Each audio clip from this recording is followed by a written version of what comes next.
राम राम. मी Prakash Mahajan, Mahajan and Mahajan YouTube चॅनलसाठी. काल राष्ट्रवादी अजितदादा गटाचं अधिवेशन झालं.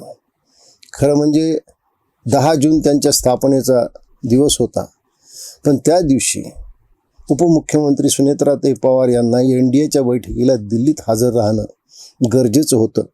म्हणून एक दिवस हे अधिवेशन पुढे ढकलण्यात आलं, म्हणजे ते काल घेण्यात आलं. आता सत्ताधारी पक्षाचं अधिवेशन जेवढा गाजावाजा, जेवढ्या पद्धतीचं देखणेपणा सगळं त्यात होतं, भव्य स्टेज, सगळी त्याची व्यवस्था.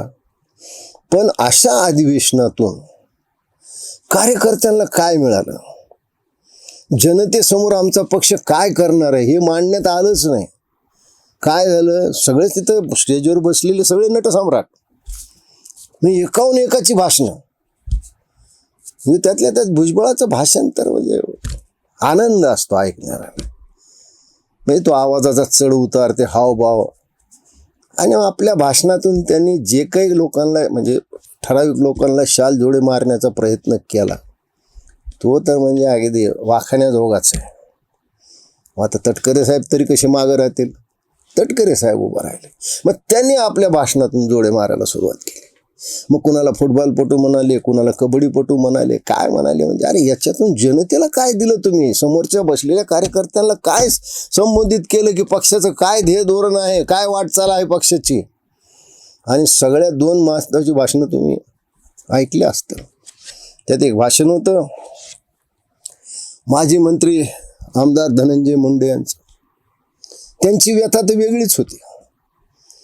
त्यांनी एक फार सगळं, म्हणजे ते क्रिकेट खेळतात, मला काय फार क्रिकेटमध्ये रुची नाही, त्याच्यामुळे मी काही क्रिकेटच्या फार नादाला लागत नाही.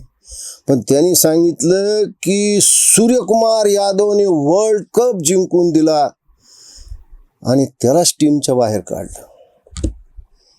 म्हणजे आता धनंजय मुंडेला काय म्हणायचं होतं की 2024ची विधानसभेची निवडणूक यांच्यामुळंच राष्ट्रवादीनं जिंकली, असं तर त्यांना म्हणायचं नव्हतं, आणि त्यांनाच बाहेर काढलं.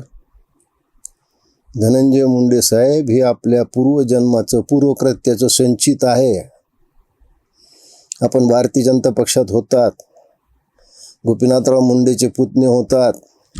लहान वयात आपल्याला भारतीय युवा मोर्चाच्या प्रदेशाध्यक्षाची जबाबदारी मिळाली, आणि त्या जबाबदारीतून आत्ताचे जे सध्याचे मुख्यमंत्री आहेत देवेंद्र फडणवीस यांची तुमची घनिष्ठ मैत्री झाली. खरं म्हणजे देवेंद्र फडणवीस स्वतःला गोपीनाथरावचे शिष्य म्हणवतात, पण गुरुकन्येच्या ऐवजी त्यांना गुरुपुतण्यावर जास्त प्रेम आहे. नसता ऐनवेळी शेवटी मंत्रिमंडळात तुम्हाला घ्यावं हा आग्रह त्यांनी अजितदादाकडे धरलाच नसता. पण तुम्हाला हे सगळं काय मिळालं, तर गोपीनाथरावमुळे मिळालं. तुम्ही गोपीनाथरावचे पुतणे होतात म्हणून मिळालं. राष्ट्रवादी सुद्धा तुम्हाला एवढा बहुमान काय मिळाला. बरेच ज्येष्ठ नेते रांगेत असताना त्यांना डावलून तुम्हाला विरोधी पक्ष नेता का केलं, तर जास्तीत जास्त मुंडे साहेबांना त्रास व्हावा. आता तुम्ही बहीण भाऊ एकत्र आलात, आनंदाची गोष्ट आहे. पण मी कसं विसरेन की माझ्या मेहनेला तुम्ही 2012ला जिल्हा परिषदच्या निवडणुकीमध्ये गेवराईमध्ये काय काय बोलला होतात. 2019च्या विधानसभेच्या निवडणुकीत आपल्या सख्या चुलत बहिणीविषयी विडा गावात तुम्ही काय भाषण केलं. तुमचा जे कार्यकर्ता धर्मापुरीतला, मी त्याचं नाव नाही घेणार, तो काय बोलला होता पंकजाविषयी आम्हाला माहिती आहे सगळं. आज तुमची काय गती झालेली आहे आणि कशामुळं झाली आहे, हे तुमच्यामुळंच झाली. जो प्रयोग तुम्ही मुंडे साहेबापासून फुटण्याचा केला, म्हणजे मला आठवतं की गोपीनाथरावची 12 डिसेंबर ही तारीख होती, याच्याविषयी तुम्ही काय बोलला होतात की शरद पवारची 12 डिसेंबर तारीख आहे, हे पाहून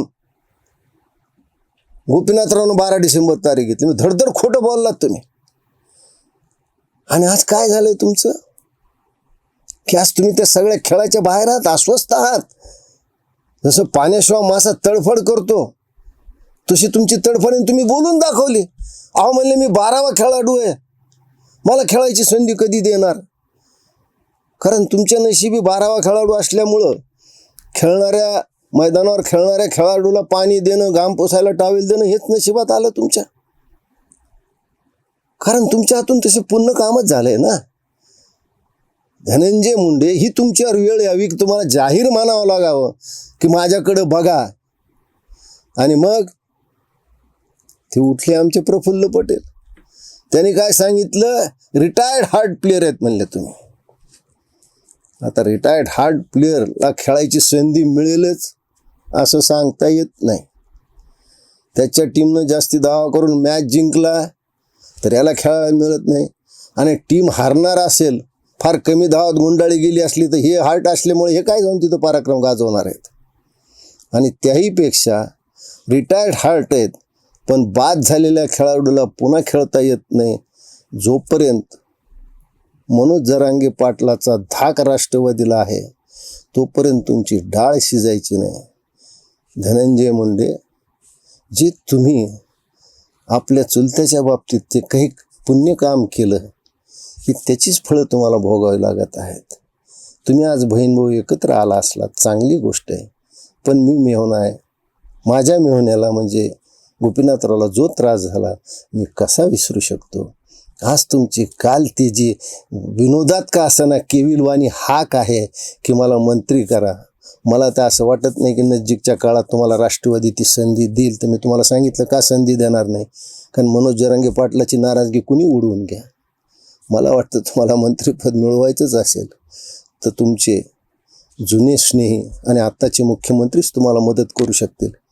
त्यासाठी तुम्हाला राष्ट्रवादी सोडून भाजपमध्ये जावं लागलं, त्यासाठी तुम्ही जाताल देखील.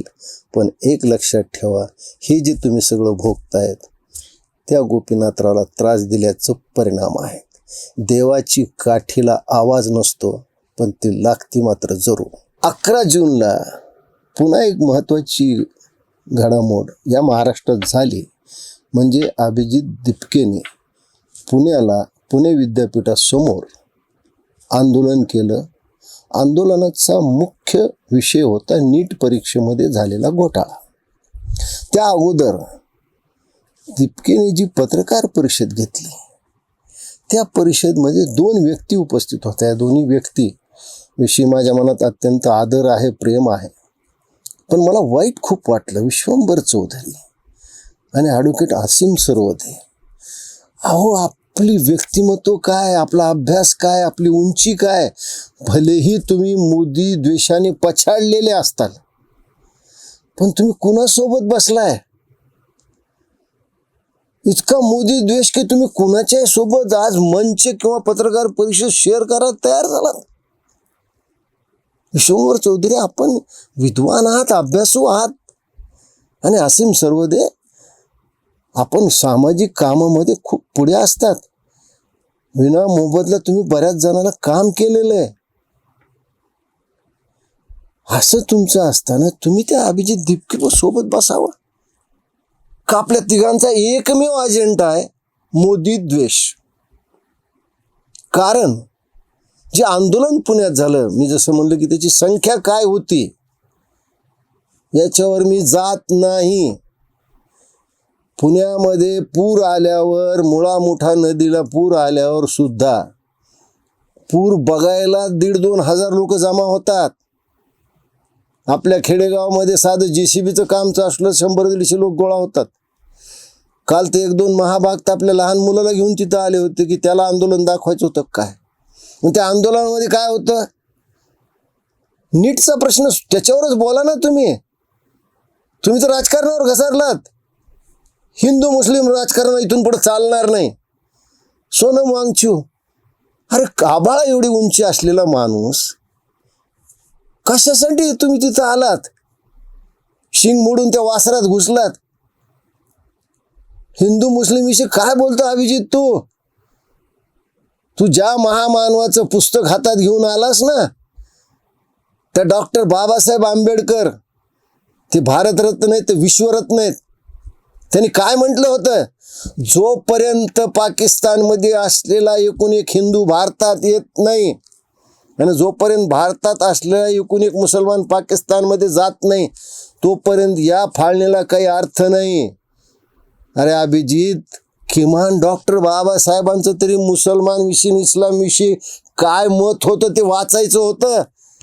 आणि तू नीटच्या परीक्षेवर घसरला हिंदू मुस्लिमच्या राजकारणावर. एक स्पष्ट सांगतो की जो हिंदू हित की बात करेगा वही इस देश पे राज करेगा. तुम्ही जर नीटवर बोलता तर नीट पुरताच मर्यादित राहा.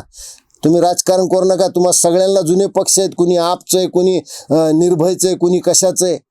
मला खूप वाईट वाटलं की आभाळ एवढी उंची असलेले सोनम वांगचू आणि विद्वान असलेले आमचे विश्वंभर चौधरी आणि कायदे तज्ज्ञ असीम सरोदे कोणत्या स्वार्थासाठी आणि कोणत्या प्रदेशीसाठी तुम्ही कुठं बसलात किंवा याची तरी तुम्हाला जाणीव असू द्या. मला याच्यावर बाकी काही म्हणायचं नाही. अभिजित दिपकेचं आंदोलन कसं चालेल, काय चालेल हे काळच ठरवेल. अशा आंदोलनातून राज्य बदलले असते तर कधीच इंग्रज आपल्याला सोडून गेले असते. मला असं वाटतं की आंदोलन फक्त एक राजकीय स्टंट आहे, दुसरं काही नाही. धन्यवाद.